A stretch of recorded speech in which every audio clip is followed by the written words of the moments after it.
Konon katanya kalau misalnya suaminya pinter, itu anaknya cowok.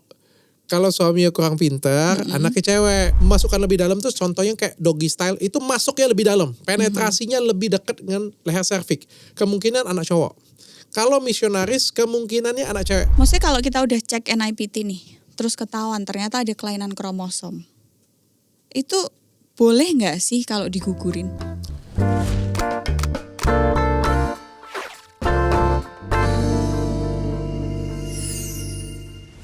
Hari ini episode terakhir cerita ranjang teredukasi. Sedih ya. Season terakhir, episode terakhir di season ini. Pertama. Nanti kita akan adain di tahun depan lagi ya. Yes. Dan acara ini disponsorin oleh Gatot Koco, minuman stamina laki-laki. Tanpa deg-degan. Nggak pakai deg-degan ya suaminya kan? Nggak pakai kan? Nggak ada deg-degannya. Cuma pakai kuat aja ya. Jadi kalau cewek-cewek pengen olahraga, suruh suaminya minum. Dijamin olahraga. Meningkatkan ini loh, metabolisme. Oh iya dong? Sehingga bisa bikin lebih kurus. Melakukan hubungan seksual kan sama dengan olahraga iya, kan? Betul. Setuju. Tapi nggak serutin itu juga sih dok. Tuh kalau kamu minum, suami kamu bisa berapa kali dalam satu hari? Bayangin kalorinya dikali. Gini deh dok, tanpa ini, itu dia tuh setiap aku mau aja jalan dok. Ditambah ini, kayaknya besok aku masuk rumah sakit. Ya, orang habis gara-gara kejadian kemarin itu minum ini, suamiku bilang, besok lagi nggak ada cerita nggak pakai kondom. Ya karena takut ya dok ya. Iya. Orang gila mana yang udah punya suami tapi takut hamil? Banyak ya. Hari ini kita mau bahas tentang anak laki-laki dan anak perempuan. Karena dokter Richard mau punya anak lagi katanya. Anakmu cewek ya? Cewek. Satu ya. Konon katanya. Tuh kan ini termasuk pembulian loh dok. Oh, kok aku belum selesai kalimatku? Kamu sudah tahu kalimatku di mana? Konon katanya. Kamu kok sudah tahu kalimatku di mana? Pasti suruh punya anak profesional. Ya kan katanya suruh punya anak cowok pasti. Bukan sih, konon katanya kalau misalnya suaminya pinter, itu anaknya cowok. Kalau suaminya kurang pinter, anaknya cewek. Oh, oke. Bener nggak? Ini anaknya cewek karena aku yang pinter. Mari kita bahas di sini ya. Bagaimana caranya dapetin anak cewek atau anak cowok? Oke, kita kalau bahas dari sisi kedokteran nanti, ini kita bahas dari yang belajarnya otodidak, belajar sendiri. Yang pertama, konsep yang aku pelajarin adalah sperma laki-laki itu kayak motor. Gampang nabrak, kalau sekali nabrak pasti mati, kalau kecelakaannya hebat dan lain-lain. Sedangkan kalau spermanya cewek itu tuh bertahannya lebih lama, terus bertahan di rahimnya tuh lebih lama, jalannya lebih pelan, gak lebih gesit daripada si cowok. Prinsipku tuh itu. Jadi ketika kamu punya anak cowok, berarti pastikan gaya-gaya yang kamu pakai untuk pas di waktu spermanya keluar, itu penetrasinya dalam. Oke. Jadi mempersingkat jaraknya dia berenang gitu. Oke. Aku mikirnya gitu. Aku mungkin akan artikan sedikit lebih sains sekali ya. Jadi sebenarnya menentukan cowok atau cewek itu adalah kromosom X atau Y. Cewek itu cuma punya kromosom XX. Jadi sudah pasti X ya. Sudah pasti X. Sedangkan cowok pada sperma itu ada dua. Ada X dan ada Y. Jadi yang menentukan sebenarnya jenis kelamin itu ada di sperma. Bukan ada di ovum. Jadi kalau misalnya ovum cewek ketemu dengan X-nya cowok, maka akan ketemu anaknya cewek. Kalau misalnya ovumnya sudah pasti X, ketemu dengan Y, sperma Y, maka akan jadi anak cowok. Nah, X dan Y itu disebar sama banyaknya nih. Tapi kayak Adel bilang tadi, punya sifat yang beda-beda. Kalau kromosom Y, dia itu fragile, jadi kayak mudah mati. Tapi jalannya cepet banget. Cepet banget ya. Jadi kalau begitu dia start, Y-nya jalan duluan nih. Tapi cepet matinya. Nggak bertahan lama. Sedangkan si X yang cewek, ini jalannya pelan tapi pasti. Tapi lama matinya. Oke, dan dari sifat ini berarti kita bisa taruh nih. Satu, kalau misalnya kita keluarinnya lebih dekat dengan leher rahim, maka lebih besar peluangnya cowok. Iya. Karena si cowok kita sampein depan pintu, nyampe duluan di depan pintu nih, langsung masuk di depan pintu gitu kan. Kalau yang taruh ya di pangkal, maka cewek nih karena si Y-nya jalan tapi nggak nyampe mati, X-nya bertahan pelan-pelan dan bisa nyampe. Berarti sejak direncanakan tuh cewek emang didesain untuk menjadi kuat ya dok ya? Betul juga ya.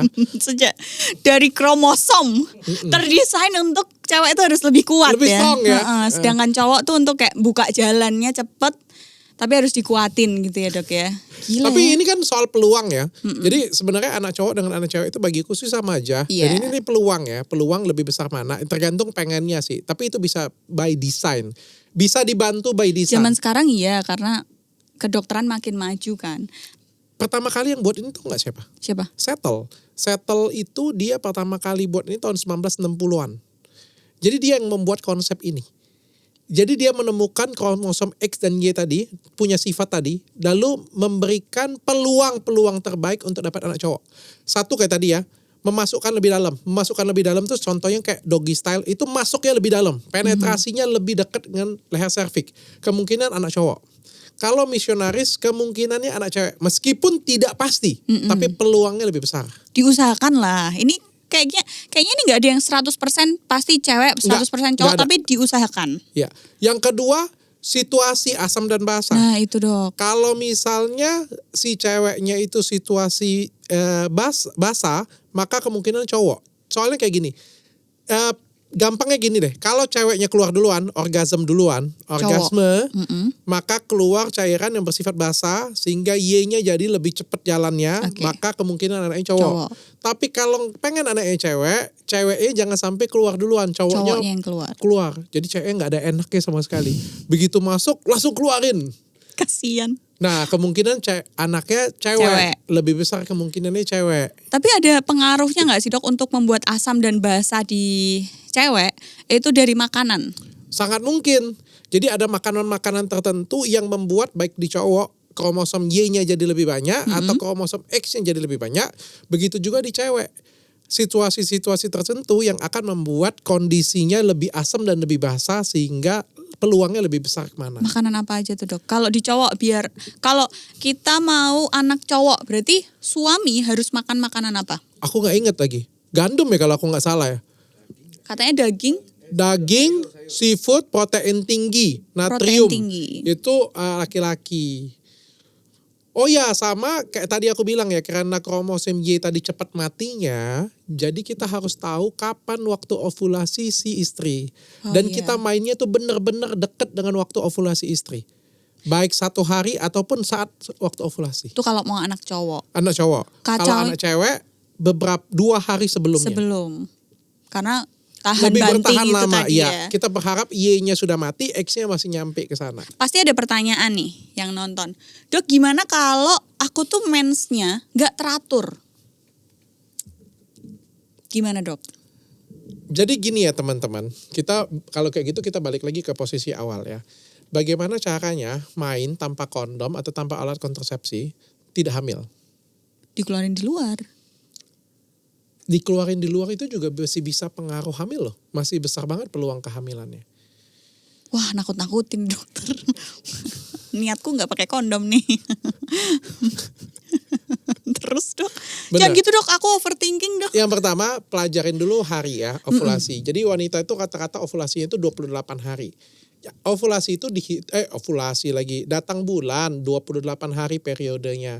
Nah, kita menghitung datang bulan periode itu dari hari pertama datang bulan. Jadi hari ini nih tanggal 1 nih kamu datang bulan nih. Kamu datang bulannya berapa hari? Misalnya 5 hari ini atau paling lamanya misalnya 6 hari atau 7 hari ini. Kita ngitung sampai tanggal itu. Nah, ovulasinya adalah kalau misalnya 28 hari, berarti dia 14 hari. Berarti di tanggal 14 maka dia akan ovulasi. Oke. Nah, sampai tanggal 10 itu adalah waktu teraman tanpa menggunakan kondom. Karena belum ovulasi. Jadi kalau misalnya tanggal 5 selesai mens, berarti tanggal 6 sampai tanggal 10 adalah durasi teraman kamu melakukan hubungan seksual tanpa menggunakan alat kontrasepsi apapun. Oke. Nggak keluar dalam juga nggak apa-apa kasar ngomongnya. Itu adalah durasi teraman.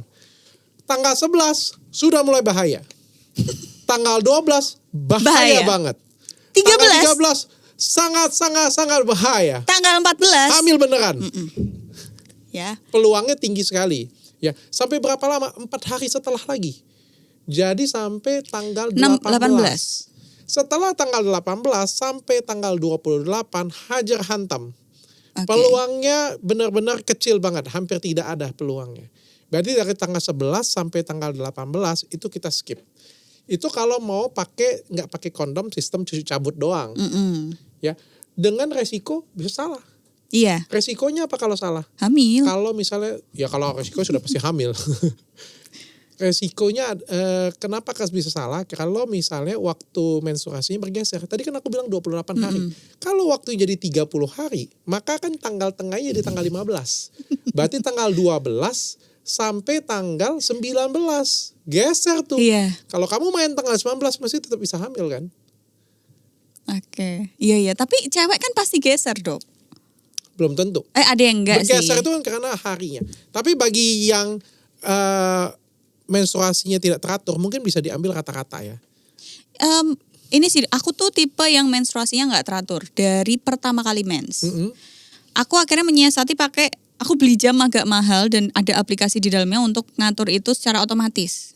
Nanti aku tinggal lihat nih historinya. Jadi aku bergesernya setiap berapa bulan sekali. Itu ketahuan tuh kalau kita ngamatinnya udah setahun atau 2 tahun itu kelihatan. Tapi kalau ngamatinnya cuma 2 bulan atau 3 bulan, kalian yang mensnya kacau, kalian nggak akan tahu. Tapi kalau ngamatinnya lama, kalian akan tahu. Zaman sekarang ada banyak aplikasinya kok, dan aplikasinya juga gratis di handphone kalian. Dan itu tuh penting banget. Kalau menurutku walaupun kita irregular, tidak beraturan, tapi tetap akan kelihatan pola sih. Iya, ada polanya ternyata. Tetap akan kelihatan polanya. Dan dari pola tersebut itu bisa membantu kita untuk tahu nih ngitung masa subur, masa ovulasi. subur, ya begitupun juga pengen hamil atau enggak, atau pengen menjebak suami untuk hamil. Temanku ada yang dijebak suaminya, Dok. Dia anak pertama, baru ulang tahun setahun. Habis itu suaminya ngajak dia fitness bersama dengan alibi ingin bagusin badan bareng. Terus keceplosan nih suaminya. Iya, biar gairah seksnya nambah. Habis itu punya anak. Beneran anaknya cowok. Gak lama setelah itu. Istrinya ngomong sama aku kebobolan gini. Ya, gimana cara ngomongnya, suamimu yang menjebak dirimu. Aku gak enak mau ngomong ntar rumah tangga orang. Istri juga bisa menjebak loh. Iya. Istri gak kasih tahu tanggal aja sudah menjebak untuk suami itu sebenarnya. Istri juga menjebak. Tapi mengetahui tanggal itu tuh penting bukan hanya untuk istri sih. Jadi para suami itu juga harus tahu tanggal ya. Supaya? Ya kalian bisa ngatur, jangan sampai kebobolan gitu, jangan sampai ini. Tapi kalau pengen aman, tapi itu peluangnya tinggi banget ya untuk salah ya. Iya. Bisa peluangnya itu cuma 70, kalau nggak salah cuma 70-80%. Karena kan telat cabut bisa. Yang kedua kadang-kadang tuh keluar di dalam sedikit, terus habis itu keluar lagi. Iya. Atau abis udah keluar nggak dicuci, belum pipis nggak dicuci, masuk lagi. Itu gila banget.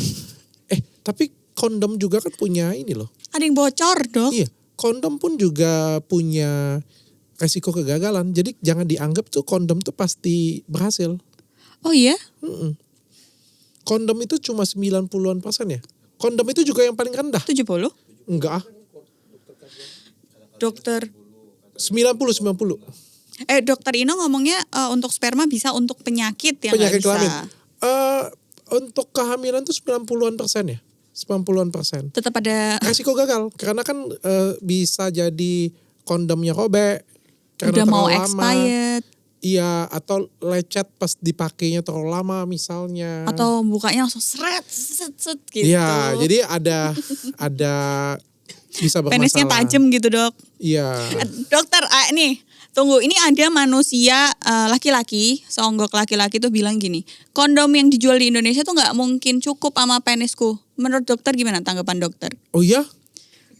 Ini pengen aku tendang palanya masalahnya. Kan sebenarnya kalau dilipat-lipat kan panjang juga ya itu ya. Apa namanya, kondom itu kan kalau dimentokin sampai habis juga cukup panjang. Panjang. Katanya ini nggak cukup, Dok, nggak masuk katanya. Oh iya.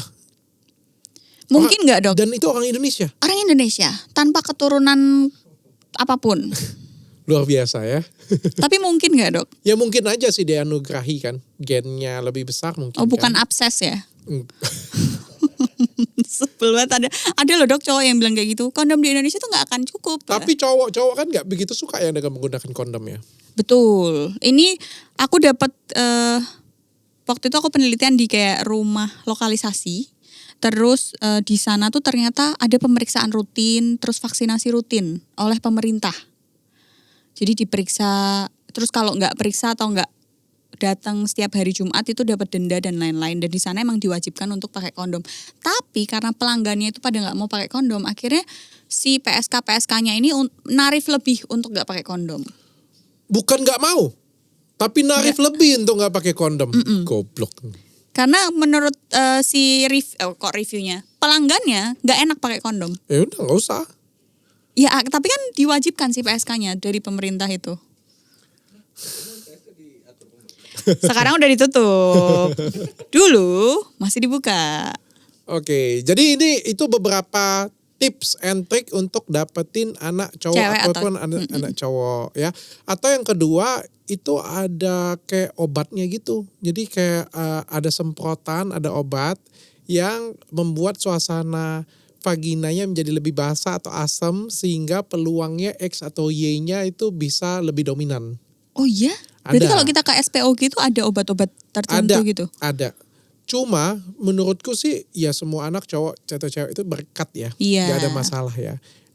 Ada suka anak cewek? Suka. Aku malah pengen punya anak cewek. Aku gak punya anak cewek. Kalau cowok rata-rata gitu ya dok? Pengennya punya anak cewek? Iya sih. Ya masalahnya aku gak punya. Aku kan anakku cowok semua. Ya nanti abis ini ya dok. Nanti abis ini dok. Abis ini kan dok? Padahal masa katanya suaminya pro, masa anaknya cewek. Loh, anaknya cewek karena aku yang pro dok, gitu loh. Bercanda. Ya kan, jangan manas-manasin netizen. Mamahku tuh sekarang kalau manggil anakku ya dok, kakak Raila, kakak dok, ada kakaknya. Oke. Katanya nanti mau punya adik ya gitu. Ngomongnya sih ke anaknya dok, tapi kan sebelahnya ibunya. Iya. Jadi mendoktrin ya. Tapi mau berapa lama lagi Del? Jedanya berapa lama? Tunggu dia sekolah. Oh, ini kita bagus nih diskusi ini. Kapan punya anak lagi? Jaga jarak kehamilan kapan? Semuanya bagus ya, nggak ada yang jelek. Ya maksudnya itu kalau misalnya jarak kehamilannya panjang, bagus. Jarak kehamilannya pendek dengan hamilan berikutnya juga nggak jelek juga. Kayak Katanya gitu. Bahaya dok kalau terlalu rapat. Ya ada bahaya, kalau terlalu rapat tentu bahaya sekali ya. Tapi maksudnya itu aku nggak memberikan saran apapun. Ini kan baik atau lebih baik cuma kayak gitu doang. Tapi kalau Adel sendiri pengennya agak lebih jauh. Jauh. Kenapa? Karena aku pengen tumbuh kembangnya maksimal tanpa ada kecemburuan. Terus aku juga pengen menikmati tumbuh kembangnya, lihat prosesnya dari 0 bulan sampai minimal dia agak mandiri gitu loh dok. Oke. Baru ada adiknya gitu nggak apa-apa. Oke, aku akan memberikan sedikit opini juga ya. Oke. Tapi ada nggak enaknya, satu kakak adik itu nggak nyambung kalau ngomong. Karena terlalu jauh. Yang satu ngomongnya Ultraman, yang satunya lagi band. Karena kan terlalu jauh. Oke. Yang satu ngomongnya band itu keren banget, band ini keren banget, K-pop ini keren banget. Satu lagi masih Doraemon, Ultraman. Setuju. Aku sama kakakku soalnya 10 tahun jaraknya. Cocomelon. Iya. Nggak nyambung ngomongnya nggak asik nih. Satu nih. Yang kedua di sisi ibunya. Ketika kamu hamil, melahirkan, kan kamu terjadi perubahan fisik yang luar biasa nih. Bayangin kamu sudah fisiknya udah usaha kecil lagi, baik lagi. Habis itu balik lagi. Yang ketiga nih, aku jadi kayak ngeracunin dia nih. Yang ketiga nih, capek nggak punya anak pertama, awal-awal fase awal, capek kan? 1 tahun pertama sampai 2 tahun pertama itu fasenya itu fase yang melelahkan. Fase tahun keduanya itu adalah fase yang enak-enaknya, lucu-lucunya. Mereka tuh bisa ngomong, lucu-lucunya, gemes-gemesnya, gitu tuh. Lebih enak capeknya rentetan dengan pengalaman yang sudah dapat, atau sudah 5 tahun kemudian kamu mengulangi lagi capek yang sama? Saya tetap memilih untuk mengulang lelah yang sama. Dua-duanya baik atau bagus. lebih baik? Dua-duanya bagus dok. Ada yang pengennya langsung sekalian, biar repotnya sekalian kalau kata orang zaman dulu kan. Setuju dok, karena biar benerinnya sekali aja, ya kan. Tapi boleh beruntutan nih anaknya asal ekonominya kayak dokter. Itu mau aku bahas itu. Ya. Ya kalian gak ada masalah. Mau rentetan 3, 4, 5, 6. Pastikan ekonomi kalian dalam keadaan baik. Kalau orang tuanya kayak dokter Richard. Dokter Richard aja habis ini mau nambah anak cewek ya kan dok. Ya itu aman-aman terkendali. Tapi kalau ekonomi masih mendang-mending. Beli bahan baku rumah tangga, sembako aja masih nyali yang paling murah, pikirkan lagi Ya, untuk punya karena anak itu banyak. akan jadi keributan dalam rumah tangga. Betul. Karena nggak ada duit, itu aja sudah ribut. Kasih sayang orang tua Capek ngurusin anak, ribut. tambah bikin ribut. Lu suapin anak sudah? Sudah? Sudah nyuapin anak? Sudah. Susah nggak makan anak? Wah, luar biasa, Dok. Emosi kan? Iya, lumayan. Yang bikin istri emosi itu nyuapin anak loh. Iya, daripada nyusuin 0 sampai 6 bulan, Dok, nyuapin anak dan mikirin makanannya itu. Bayangin, udah nyuapin anak susah setengah mati, suami datang lempar-lempar baju pula, pakai marah-marah pula. Wah, enggak sih, untung suamiku enggak gitu ya Allah, amit-amit. Amit-amit. Nyebelin pula. Ya kalau suami nyebelin adalah kalanya. Ya jadi ibu berat, makanya kalau ekonominya enggak kayak dokter Richard, pikir-pikir.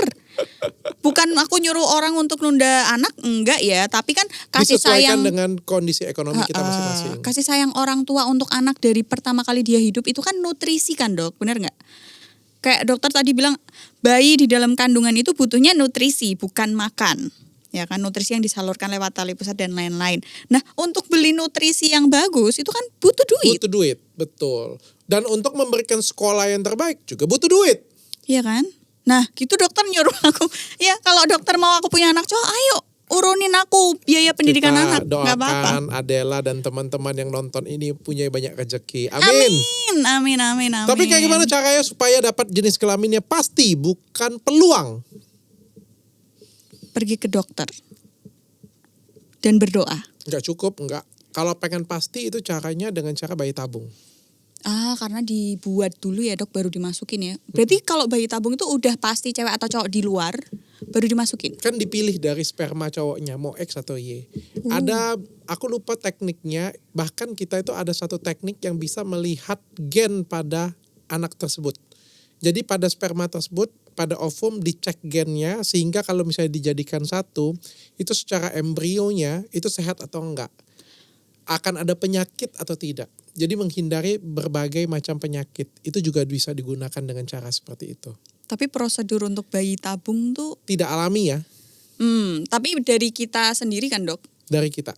Dari kita. Terus baru dimasukin gitu ya. Baru dimasukin. Kalau yang aku waktu punya anak Raila itu ada cek kromosom tuh, Dok. Mm-mm. Itu juga bisa ngelihat perbedaan. Bisa, tapi kan Kelainan. sudah terjadi. Iya sih, Gak bisa dia papain lagi. betul. Tapi kalau bayi tabung kan belum terjadi dan bisa dipilih yang mana yang bagus. Itu kayak Jedar punya gak sih, Dok? Jessica Iskandar kan sempet. Aku nggak ngikutin. Tapi dia itu bisa dibikin beberapa, tapi dilihat beberapa yang bagus, terus dipilih salah satu yang terbaik, itu yang dimasukkan. Oh, mau tanya nih, Dok, mumpung kepikiran. Kenapa bisa terjadi anak cewek tapi kromosom laki-lakinya besar? Anak cewek? Jadi lahirnya nih cewek nih, tapi kromosom cowoknya tuh tinggi banget. Anak cewek itu nggak punya kromosom cowok. Anak cewek punya hormonal cowok iya, yang hormonal, tinggi. sorry. Jadi gini, pada cewek itu kan XX, pada cowok XY. Hormon itu berbeda. Kita berdua ini punya hormon yang berbeda. Hormon dominanku adalah testosteron. Makanya aku jadi laki-laki seperti ini. Hormon dominanmu adalah progesteron dan estrogen. Makanya kamu menjadi lembut, halus, dan jadilah seperti sekarang. Tapi kamu juga punya hormon testosteron. Itu yang membuat kamu itu jadinya punya birahi dan lain sebagainya. Sedangkan aku punya hormon juga estrogen dan progesteron. Tapi kadarnya itu kecil banget. Kecil banget. Jadi hormonnya. Ketika hormon kamu testosteronnya amat sangat tinggi, maka kamu akan jadi tomboy. Ketika aku punya hormon estrogen dan progesteronku tinggi, maka ginekomastia, aku akan melambai. Jadi boti. Oke. Tapi mungkin gak sih, Dok, ketika bayi sudah lahir dengan alat kelamin perempuan akan berubah? Tidak mungkin. Jadi kalau cewek pasti cewek. Tidak mungkin, jelas. Kalau cewek bentuknya seperti itu, kalau cowok bentuknya seperti itu, nggak mungkin berubah. Gak mungkin berubah ya, Dok. Soalnya dulu pernah ada berita pemain voli itu yang tadinya cewek sekarang udah jadi cowok. Mungkin karena dia mempunyai alat kelamin ganda. Ada beberapa orang yang lahirin yang punya anak kelamin ganda, jadi dia bisa memilih yang mana yang harus dibuang, yang mana yang harus dipakai. Gitu. Yang mana yang harus dibuang dan dipakai itu dilakukan ketika dia sudah sadar dan memilih. Iya, jadi dia menurut dia itu dia cowok atau cewek. Dibuang dioperasi, Dok? Dioperasi. Wow. Ada beberapa orang yang punya seperti itu. Punya kelainan seperti itu. Nah ini tuh kelainannya karena apa dok? Hormonal sih. Hormonal kalau menurutku. Apakah turunan? Enggak. Hormonal. Penyakit, bukan penyakit ya. Permasalahan kelainan seperti ini punya. Itu sebenarnya tidak diketahui ya. Masih tidak diketahui. Tapi ya nggak ada yang tahu juga ya. Karena kan gaya kehidupan kita kan makin lama makin jelek ya. Pakai junk food dan lain sebagainya, makanannya juga makanan yang mana polusi juga dari mana-mana ya, itu benar-benar meningkatkan frekuensi terjadinya penyakit bawaan, cancer dan lain sebagainya. Kalau anak berkebutuhan khusus bisa dideteksi atau enggak, seperti yang kata Adel tadi ya, itu bisa dideteksi dengan pemeriksaan kromosom. NIPT. Tapi nih dok, maksudnya kalau kita udah cek NIPT nih, terus ketahuan ternyata ada kelainan kromosom. Itu boleh nggak sih kalau digugurin? Kalau di peraturan di Indonesia itu tidak boleh ya. Oh. Okay. Peraturan di Indonesia itu tidak boleh menggugurkan tanpa penyebab ya. Tanpa sekarang kan barusan dilegalin nih. Mengancam nyawa. Sebenarnya nggak boleh. Tapi nggak tahu ya kalau peraturan baru ya. Kalau DPR ngetok peraturan baru ya. Tapi pada kenyataannya nggak seperti itu Bu. Walaupun misal ibunya yang mau, keluarga mendukung semuanya? Kalau etikanya itu tidak boleh. Kenyataannya tidak seperti itu. Oke, berarti ketika kita mengandung anak yang sudah dipastikan punya kelainan kromosom, Indonesia tuh menganut hukum tidak boleh melakukan aborsi. Oh, I see. Kecuali ada indikasi. Indikasi yang membahayakan ibunya, indikasi yang membahayakan anaknya. Ada indikasinya. Misalnya hamil mola atau hamilnya di luar kandungan atau hamilnya apa gitu punya, atau dengan resiko si istri punya kandungan yang seperti apa kayak gitu punya, sehingga tidak diperbolehkan ada kehamilan. Misalnya ada cancer atau ada apa kayak gitu punya, sehingga tidak diperkenankan untuk hamil atau gagal ginjal. Oh, yang beresiko aja ya? Yang beresiko. Tapi sisanya di luar dari itu sebenarnya tidak boleh dilakukan aborsi. Kayaknya ada deh berita baru, pemerintah tuh ngetok palu tentang boleh aborsi ketika bayinya tuh korban pemerkosaan.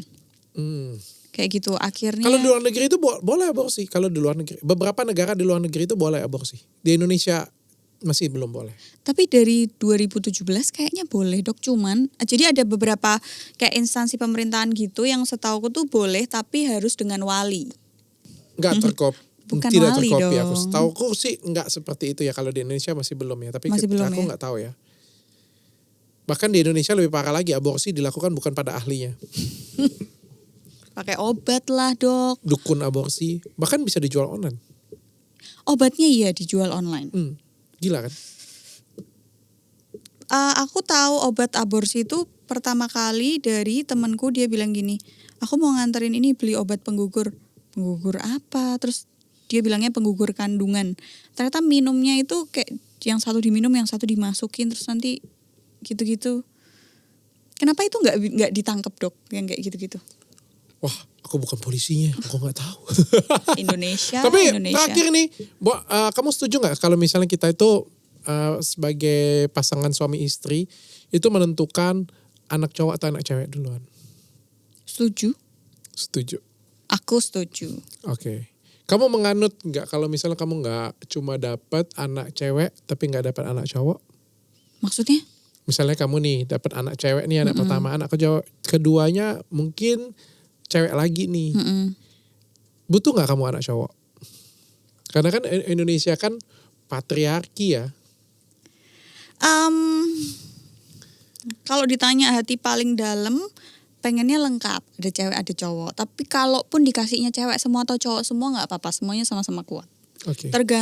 Menurutku tergantung kita sebagai orang tuanya mendidik anaknya gimana, ngasih kasih sayangnya gimana.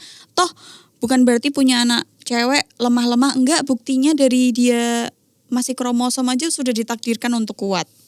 Kalau punya anak cowok semua juga bukan berarti terus jadi keras-keras semua, enggak. Meninggalkan orang tuanya enggak juga. Tergantung didikan kita gimana. Betul, tepat sekali. Aku akan memberikan closing terakhir tentang anak cewek atau anak cowok. Bagiku anak cewek, anak cowok itu sama saja.